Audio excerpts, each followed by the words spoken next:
I've known Ewan for many years because I served on the board of the Built Environment Forum Scotland, where Ewan was chief executive before he went on to Scotland's Urban Renewal Forum. And he was a great guide, and he was very interesting always, not only on the built environment, but on the communities who lived in them.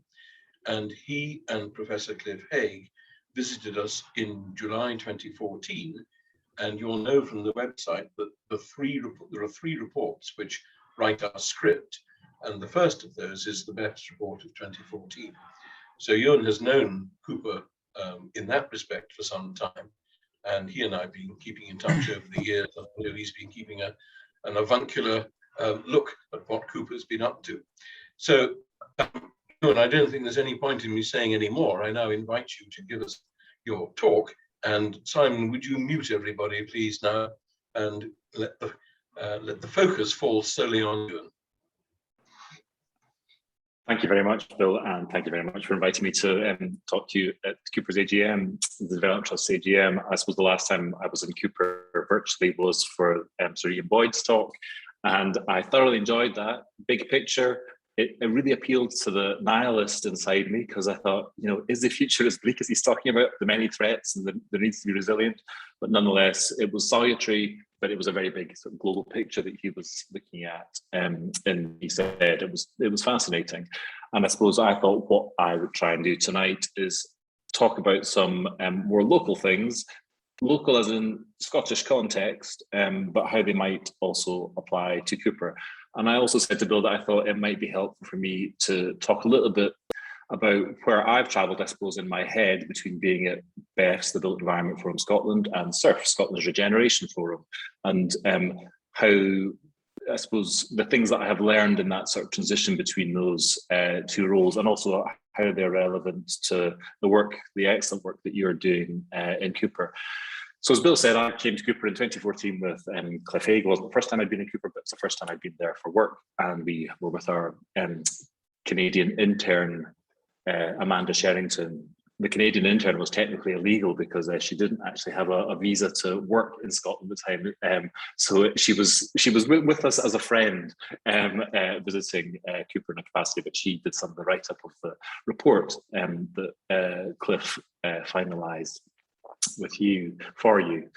So that was in 2014, and I have to say that watching what's happened in Cooper since then has been really fascinating for me as a sort of outsider. And when I was at BEFS, it was a really great case study to follow what was happening from the work that happened from Cliff's initial report, and watching reading the content of the charrette and the Cooper Could, leading to interpretation work that's taken place, and also, I suppose, looking at the large-scale capital projects around Inner Court, and watching that slowly begin to pan out has been really fascinating, and seeing the role that Heritage has played in it.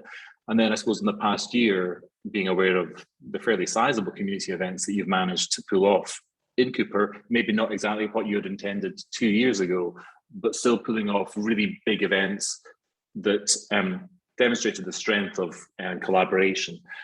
And I think one of the two things that I would say I have regularly used as learning from the work that Cooper has done is the importance of identifying who everybody is and giving everyone an opportunity to collaborate. I know that when Cliff and I came to Cooper and Cliff spoke in the court, it brought together a range of community organisations that maybe weren't always talking to each other.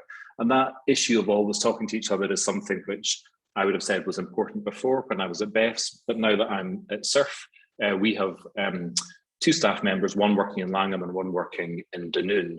And the importance of the role that they have in both those communities is primarily just to go around talking to everybody, to make sure all organisations know what everyone else is doing, so that they can partner when there is a coherence of idea, or there's a project that people become aware of through just the gentle networking that takes place. And I can tell from what I know of Cooper now and from the Development Trust that these are roles that you play, as well as providing a digital network within the town. That soft networking is also crucially important to make things happen.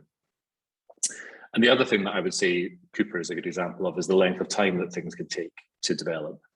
Nothing happens overnight. And it's being able to make sure that you have the emotional and mental resilience to accept that many of the things that you talk about or research, or you ask a community that what their priorities are, can happen, but they can take place over a really long time. And in my new role at SURF, in the SURF Rewards, which are an annual event, the town of Campbelltown became Scotland's most improved place. It was given an award last year. And Campbelltown's regeneration is a 14-year process. It's not complete, but it's taken a really long time for that to happen. And it's also down to not just a consistent investment, but it's also down to one person who works within the council who lives in Campbelltown really sort of pushing at that. So having a consistency of people who are able to keep an agenda going, even though they're not seeing overnight transformation, makes a huge difference. And I think I'm looking at many of the people who are part of that consistent agenda in trying to deliver change for Cooper. But I thought it's also an opportunity to reflect on things that have happened since I was in Cooper in a policy context, because both my previous job at BEFS and my new job at SURF are really focusing on what the policy world looks like at a national government or local government level. And the purpose of Scotland's Regeneration Forum is to make sure that policy works in practice and that policy is informed by how things actually work on the ground. Because in Scotland, we have a lot of really great national policy and a lot of good local policy, but we know it doesn't all happen just because policy exists. You need people on the ground to make things happen, and you need money also to make that happen. But there's a couple of new sort of newish policy areas that have become, I suppose, prevalent since 2014. So, and one of the main ones is the net zero, the zero carbon agenda, which I think when Cliff and I were there, even though I suppose we both probably knew about it, it wasn't something that everybody was talking about, something that would form all future development. And obviously that has been vastly accelerated in a Scottish context because we were the host for COP26. Whatever the outcome of COP26 is, it has raised the level of awareness around the impact of climate change and our role in that immensely. So net zero is something that would now no doubt form any part of any look at how Cooper develops or activities that take place within Cooper.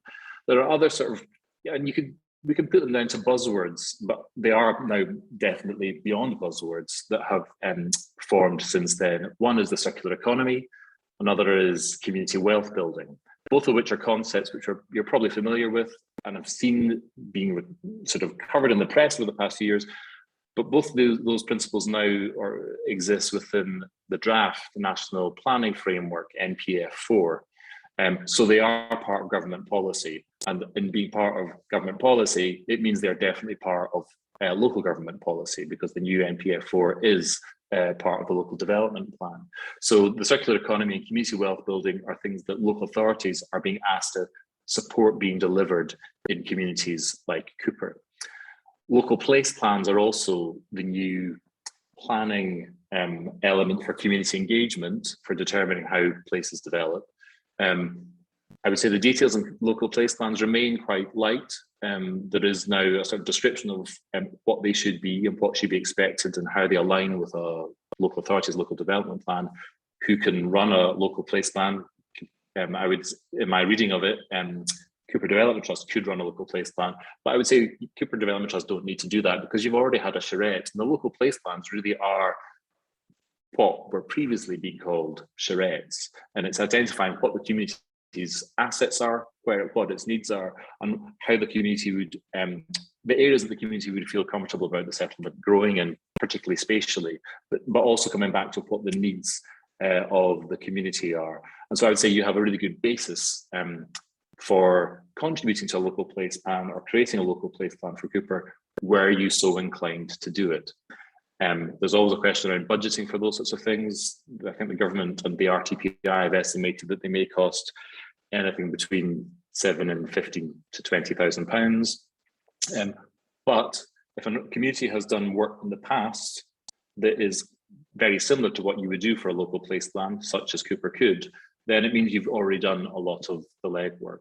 And some of the findings arising from what we've learned from COVID is communities that had done things like charrettes or community planning, we're in a much better position to handle the extreme damage that COVID happened or that lockdown inflicted upon communities, because it gave them a basis to contact people. They knew their communities, they had already done some outreach, and so they were able to utilize the networks that had been established before 2019 or before 2020.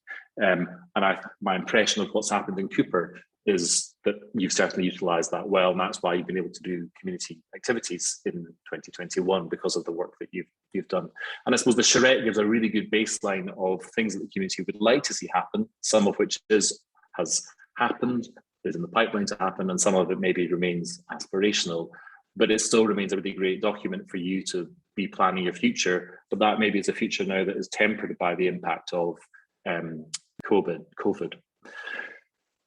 The other policy agenda, which sits in my new job to a degree, is the 20-minute neighbourhood concept.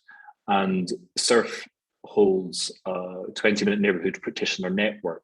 The government asked us to do that as part of our funding model with the Scottish Government last year. And that just brings practitioners in sort of local authority and community development together to try and understand what's meant by a 20-minute neighbourhood. It's a term that's been floating around for a while. It's originated in Melbourne, Paris, and Portland. And I'm wary of the Paris one because everyone thinks, oh, Paris, it means baguettes and loveliness. And it's a bit deeper than it just being something that's pretty. And it means being able to live well locally is another kind of phrase that crops up around 20-minute neighbourhoods. And I suppose I thought that just briefly I would talk a wee bit longer about 20-minute neighbourhood, partly because of the work we've been doing on it, but thinking about how it applies to Cooper. Some of the early research on 20-minute neighbourhoods is that most settlements in Scotland would physically could be 20-minute neighbourhoods where your daily needs are met within 20 minutes. Let's not quibble on, is it exactly 20 minutes? That's not necessary. It's just within a walkable or movable distance from your home. Can you have your daily needs met? What are those daily needs? Well, these remain sort of debated, but the National Planning Framework 4 does give a list of things that the Scottish Government are now identifying as things that you would want to see in it. So they include things like I'm reading this out as a list, local public transport, safe walking, wheeling and cycling networks, local employment opportunities, good connections to public transport with jobs and services within the region, local shopping areas, local health and social care facilities, local childcare, schools and lifelong learning opportunities, local playgrounds and opportunities for all sorts of play, community gardens and growing, safe streets and spaces, affordable housing options, ability to age in place and the housing diversity, and the level of interconnectivity with the surrounding neighbourhood. Now, these are all sort of principles that many people will be thinking about how you apply that to new settlements, to new buildings, or to new volume house buildings that you might have bolted onto a town like Cooper. But we're also thinking about how you retrofit your community to make sure it has all those facilities. And in looking back at some of the work that was done in the charrette, Cooper really is a great example of a 20-minute town. So many, many things are provided within Cooper for your daily needs. And it's sort of daily needs in a sort of generic, a very general sense, because some of the things that come up in some of the discussions I've had is if you have a specialist health need, is that a daily need? Well, if it's a very specialist niche service that you need from a health professional, then maybe it's not going to be something that is 20 minutes from your door, and it is something you will have to travel to a city for that sort of provision.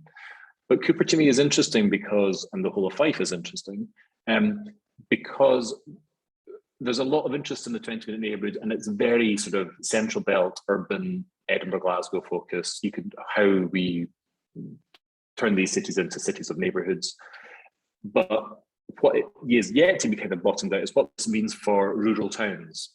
And so there are certain provisions that exist within the town, but it's the connectivity between those towns. And so to me, it's the connectivity between the 5 towns, which I know from the charrette research and from Beth's 2014 research, that connectivity via public transport is something that was, and I think remains, an issue.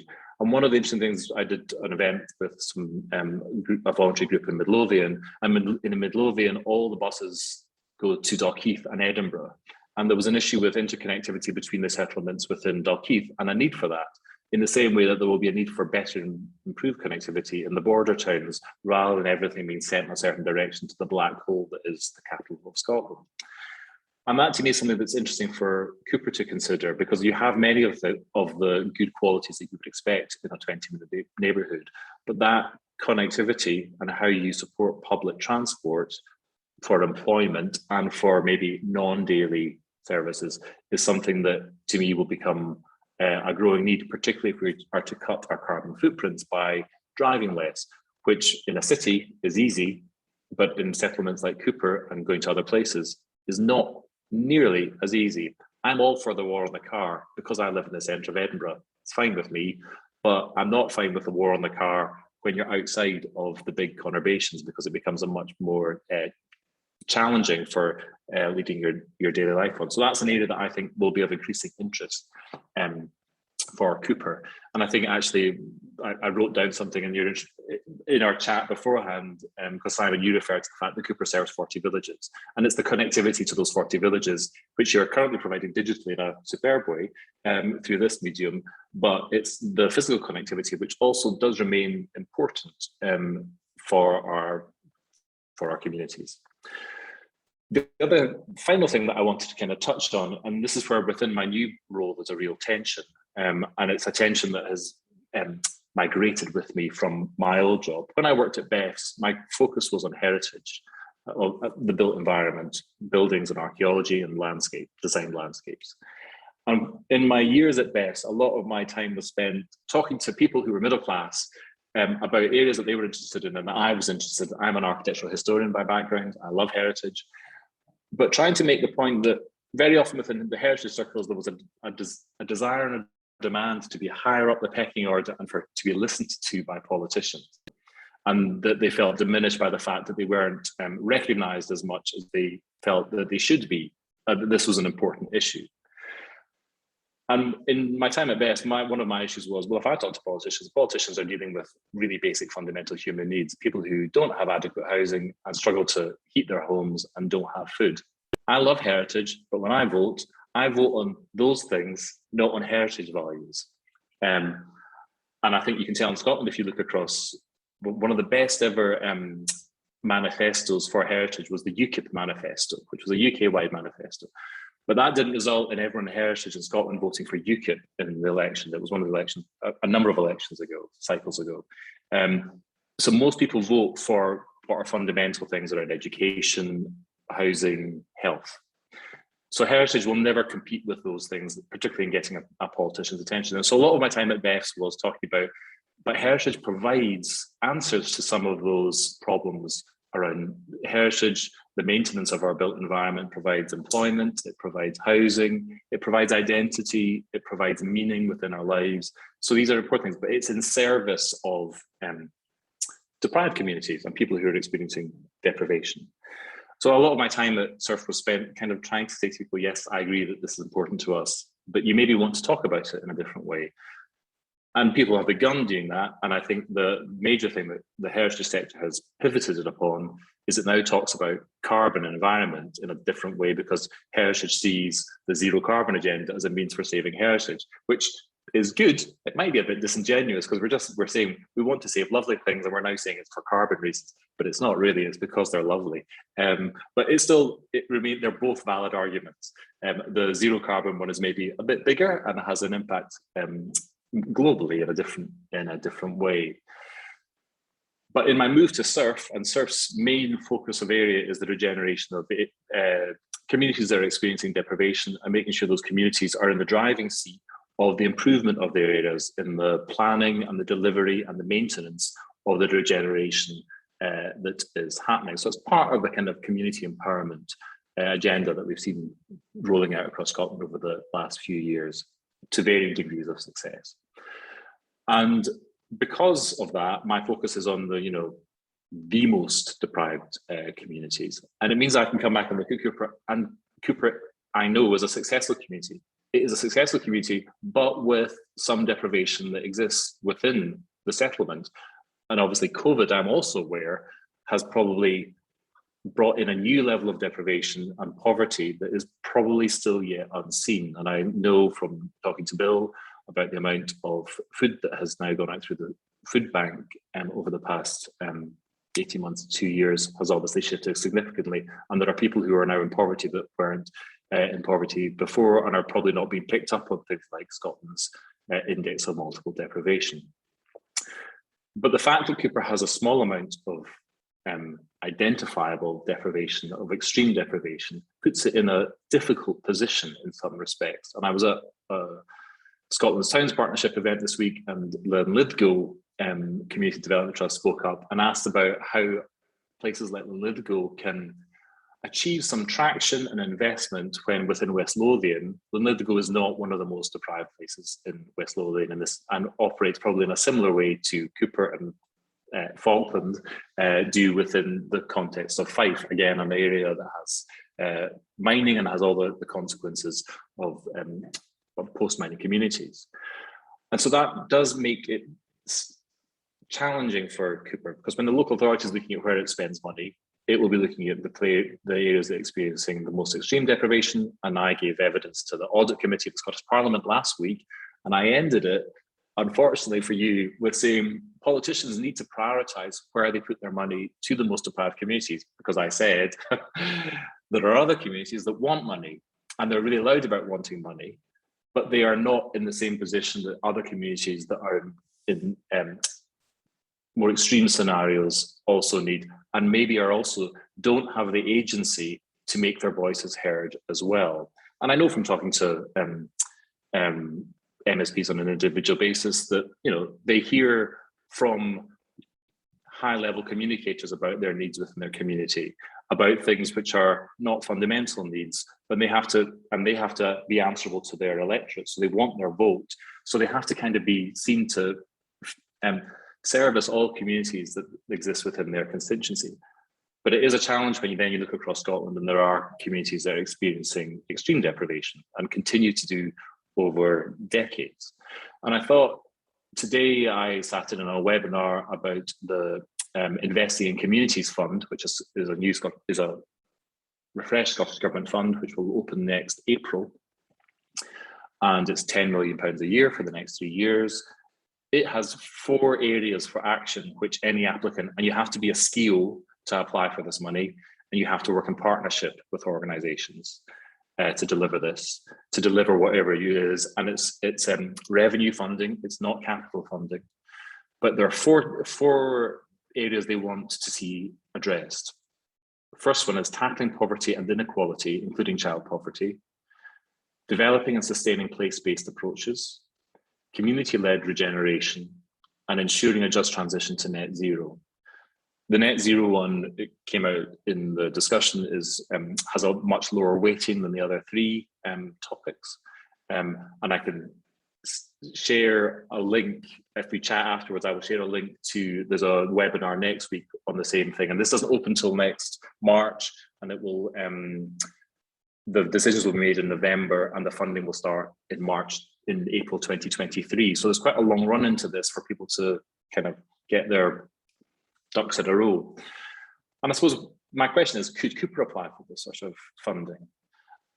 You do have deprivation within Cooper. You do have a place-based approach. You are thinking about sustainability, and clearly the existence of the Development Trust, as well as all the other organisations, are examples of the fact that it's community-led. So to me, there is still an opportunity for Cooper to deliver things here, but the focus would clearly be having to show that you're delivering for the most deprived people who live within the community. And evidencing that is partly through things like the index of multiple deprivation, but also through your own work and knowledge of your own community and what it has experienced through COVID. But it is a challenge.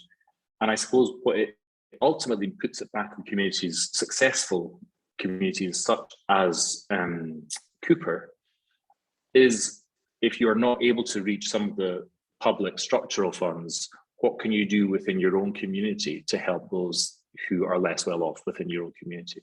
So it becomes quite an internal thing that people have to consider. Yes, you paid your taxes. Yes, these funds are your taxes going out, but they're going out to people who are in different parts of the country to you. But are there other activities that you can think of that will make a difference within your own community? And I think that is the challenge for the middle part of Scotland, the bit that isn't experiencing extreme deprivation, but still has challenges. And before I came in, I had a very quick look at what's the buildings at risk register in Cooper, and there are areas that offer opportunity for, that are clearly aesthetically not hugely desirable to have decaying in the middle of your community. And I know one of them that isn't on it that Bill had shared with me a couple of weeks ago. These need addressed, but it's maybe thinking about how you address these without the access to big structural funds and other means of doing that.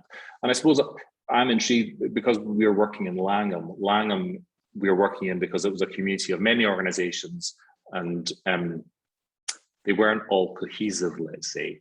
And that's one of the reasons that Circle's working there. But Langham is a community that hasn't experienced isn't in extreme deprivation, but has been very successful in attracting not just public funding in terms of government or land funds, but also private donations have been fairly significant to places like Langham. And they, through crowdfunding, they've raised quite a lot of money to address additional parts of land buyer, and they're obviously going through a second tranche of that.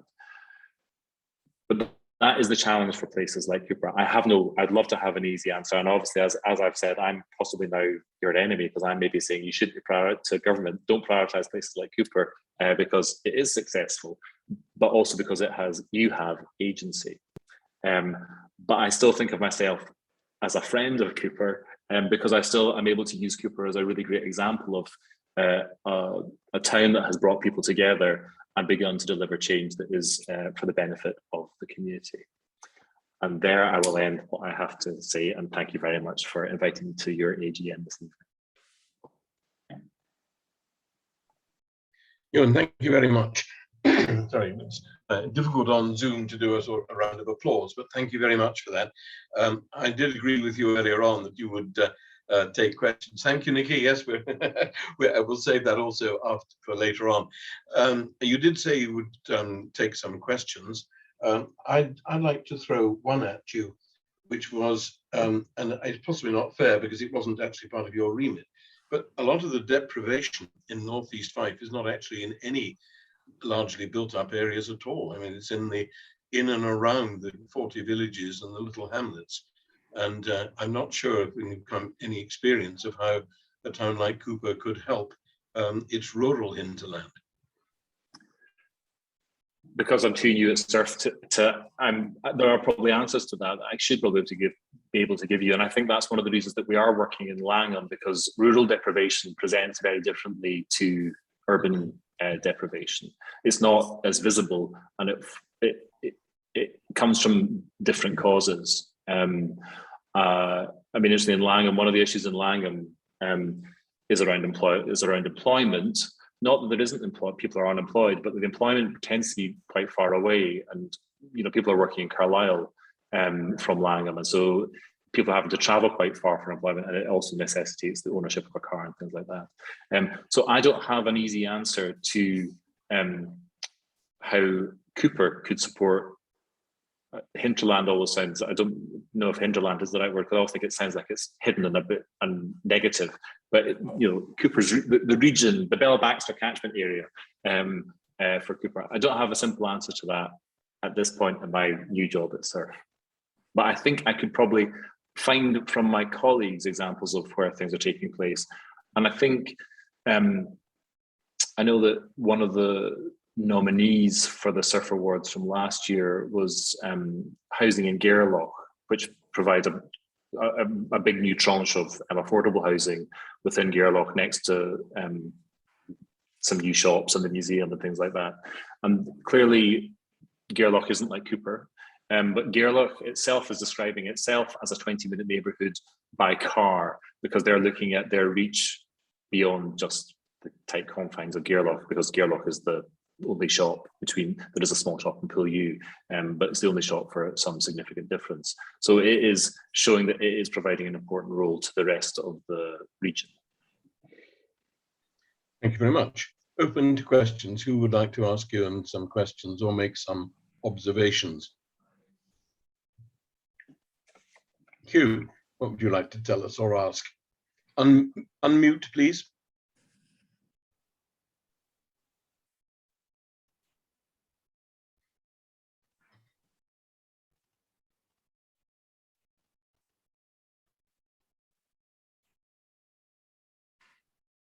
You've got a problem unmuting. I'll take another question while the IT out in the near the castle gets under control.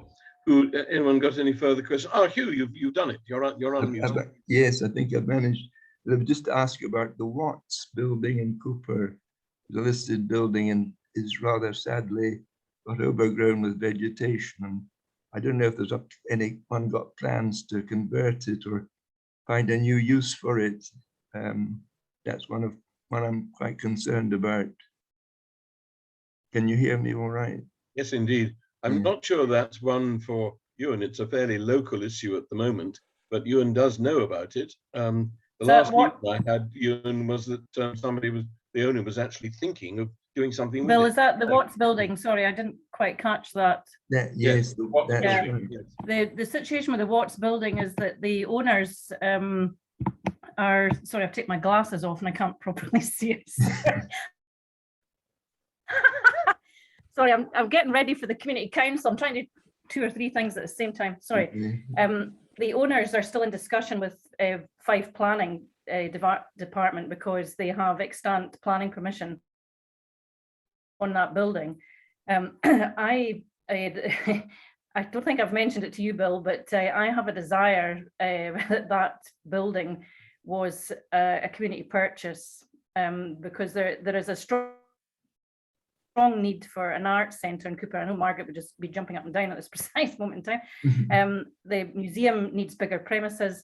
It's the ideal place, but it's not a project that I can lead on. I can help support and help facilitate, but I was going to mention it tonight, so it's helpful that Hugh's raised the building, but I really do feel it is, and it's an iconic building for the town. It's got a lot of historical reference and things over the years. So I kind of suppose I just rest that point. I mean, it'd be interesting to hear what people's reaction is to that, but I do think, and I have asked the question of the owners, and they have said that if people were coming with if it was a purchase, would be coming in the order of 750 grand, is what she said. But I know that community purchasing is a completely different process, obviously. So I suppose, Bill, sorry for sort of throwing that at the meeting, but I would be really keen to know what people's thoughts were.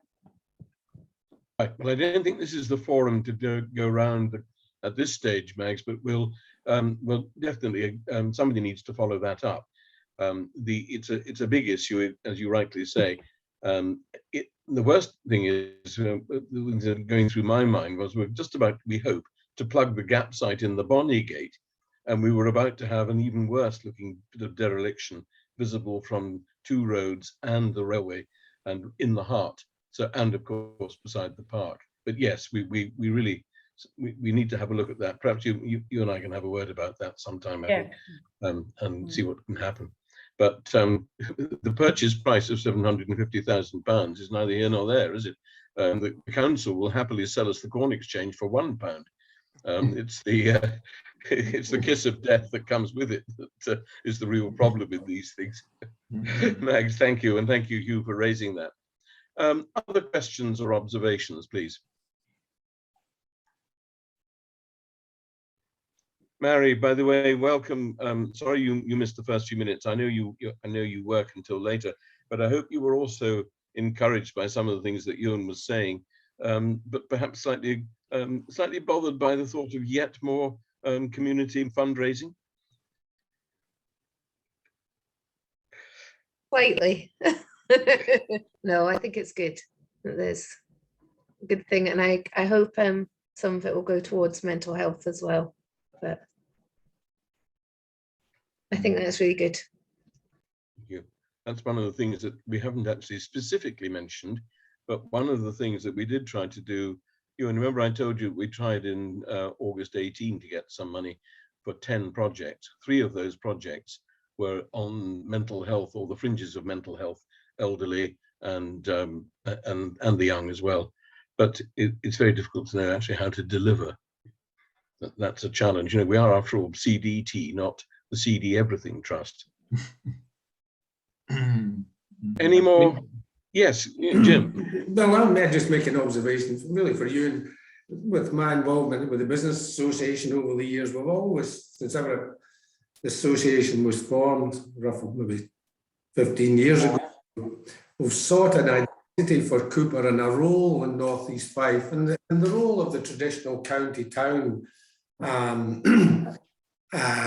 is the one, and that connection to the rural communities round about is certainly one that's been advocated and tried to be developed. So the connections between those, and regrettably, it's primarily motor car at the present time, and more likely to remain that in the foreseeable future.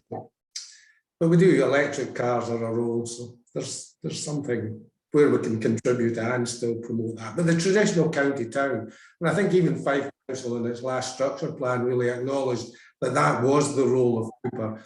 And it was a place where business could be done, or businesses could be based that served the whole rural area. And it is fundamentally a well-connected place, both in terms of road and rail network, which is a strength in itself. I think I remember when Cliff and I came in 2014, there was some, I think one of the discussions was you were envy of St Andrews, because your proximity to St Andrews is a good and a bad thing. You've got this massive tourist attraction and university town on your doorstep, so close. But to me, it's also an advantage for Cooper as well to be as close as it is to St Andrews. And across towns in Scotland, there are old competitions, but that to me was a particular strength of Cooper, that it provides, and not a dormitory town for St Andrews, because you have an active high street, you have a supermarket, which are important things for daily lives, and they're also important things for why people choose to live in certain places, and your education offer is also excellent. Well, I do. I love St Andrews, but Cooper needs to have its own very different identity and role, yes, and not to be sort of working on St Andrews' coattails. And I think that there's more prosperity for the future of Cooper if it can do that. If I was saying, my one frustration has been the now 12 or so years of no private residential development at all in Cooper, and that's been a serious problem. But hopefully we have a solution for that coming forward in the not too distant future. Yeah, a controversial one, but one I think we've got to live with, whatever people feel about it.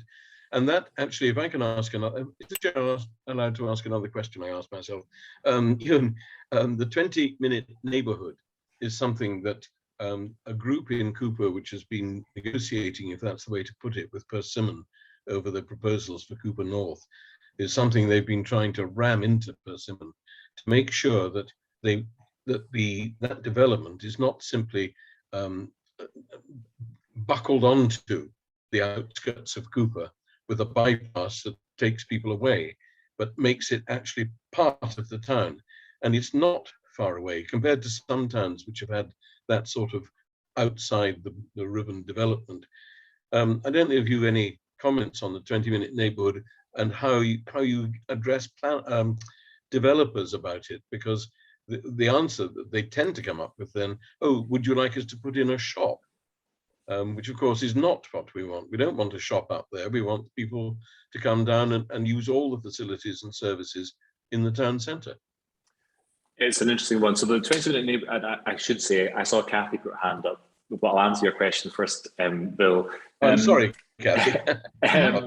The 20-minute neighbourhood, so it's not a new idea. 20-minute neighbourhoods are, so I did an analysis going back to Scottish planning policy from 2000, and planning has been saying you should have mixed use, livable, walkable, pleasant, cyclable, active travel neighbourhoods for 21 years. It just in terms of Scottish planning policy, it obviously goes back a lot further than that.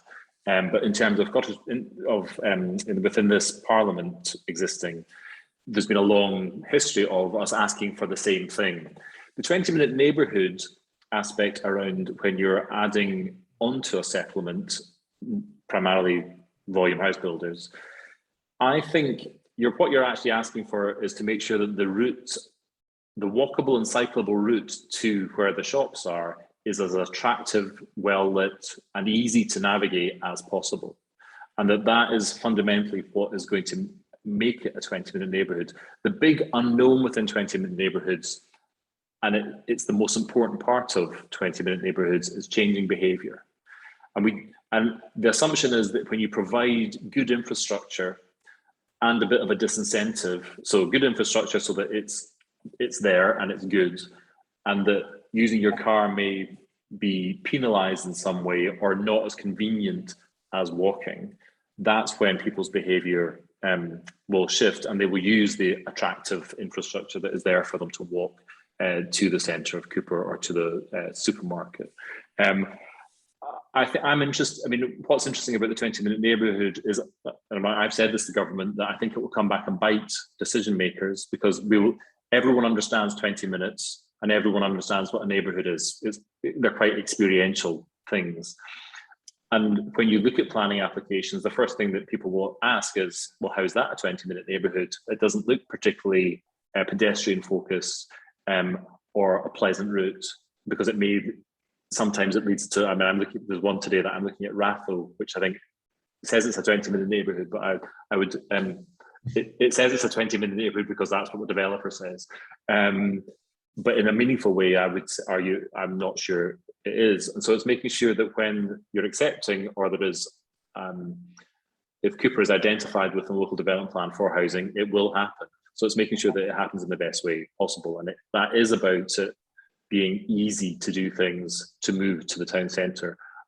In introducing a shop, it would definitely weaken the town centre. And so it's making sure that those arguments are made to decision makers, both the civil servants, but also to the politicians, who will be aware of that as well. But I think that's why it might come back and bite politicians, particularly at a national level, because I think people will say that decision that you've made isn't a 20-minute neighbourhood. And already SURF has received, because we hold this practitioner network, we've had phone calls and emails from people, in lovely middle class areas. Fundamentally, one of them was in Angus, saying there's development happening here.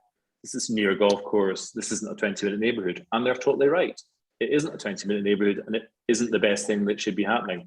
SURF's response is, we're not a campaign organisation. You need to talk to Planning Aid Scotland. They'll help you, or badger the RTPI.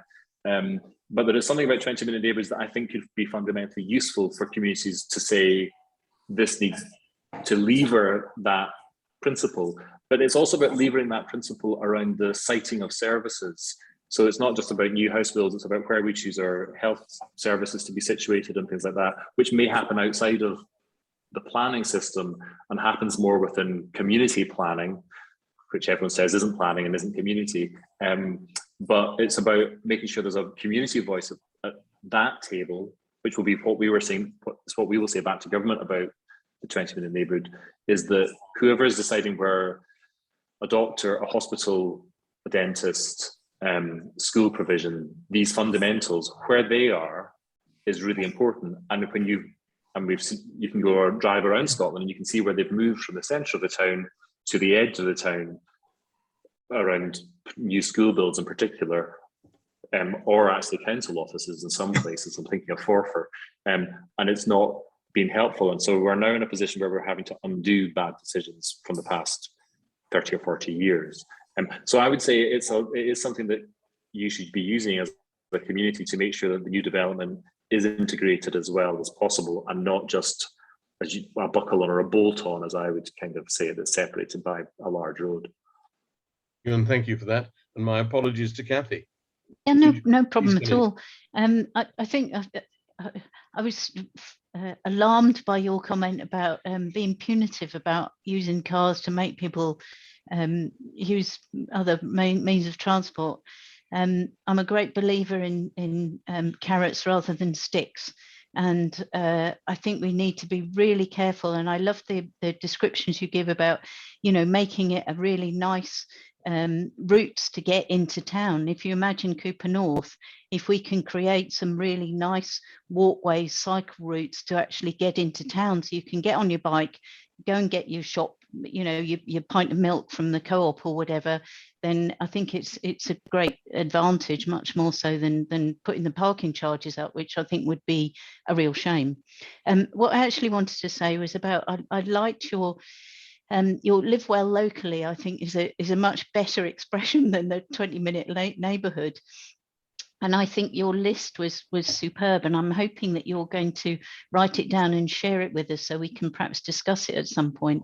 But I wonder whether it needs to be looked at, you know, not just from our traditional middle class view, but we need to start thinking about, you know, the disabled, the people with poor mental health, you know, all of these are the elderly, actually looking at it in a completely different way, instead of just we sit around a table and decide, you know, what we think is probably in the best interest of the community. I mean, I think clearly we don't know that. And, you know, some of the sort of racist comments that have come up, we don't know what it feels like not to be white, and we don't know what it feels like to be that old, although to be honest I'm beginning to learn that one. I think it would be really useful, but if you could show us the list and give us any advice on those other population sectors, it would be really good. Well, I wrote a blog yesterday which went out with Surf's newsletter in response to the 20-minute neighbourhood, which has that list within it, and I can put it in the chat. And just now, the thing that I have put in the chat is the Investing in Communities Fund, because there's a webinar next week, which you may still be able to book on. I went today, there were 600 people at it. It was kind of helpful, but with 600 people, it was also interesting watching the various interests that existed within the audience. But coming back to your other point, Kathy, it is the responsibility of people who have agency and are acting as leaders within a community to make sure that people who have very different experiences to them, whether or not around protected characteristics, gender, race, around health issues, to make sure that they are part of the conversation and that they contribute to the direction that an organisation like yours would take. So which includes young people, which is not necessarily a protected characteristic, but nonetheless we know that the future of Cooper will be theirs. So making sure that they are part of the discussion. And I know from the charrette process that that did happen. But you can't expect people who are vulnerable to be the ones that step up and come into the space. You have to go out and talk to them where they are and where they're most comfortable. And I suppose I've been at a series of events this week around the future of built environment for all sorts of reasons, and it's taking place within the fire station at Edinburgh, the former fire station adjacent to Edinburgh College of Art. And I'm very irritated by it because it's a bunch of very well-meaning professionals who are talking about really important issues, but they're talking about it in the ivory tower of academia.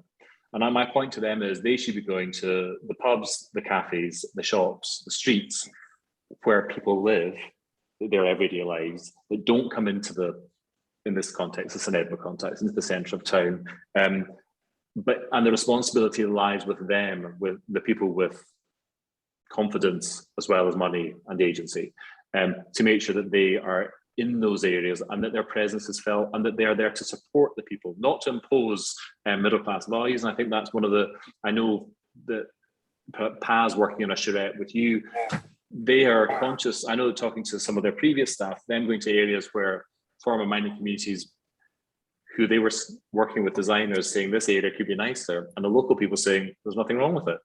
We're quite happy with how it looks. What we want is the community hall to be cheaper. It's too expensive and we're now frozen out of it. We're not necessarily bothered about lovely pavements because we're quite happy with the tarmac pavements.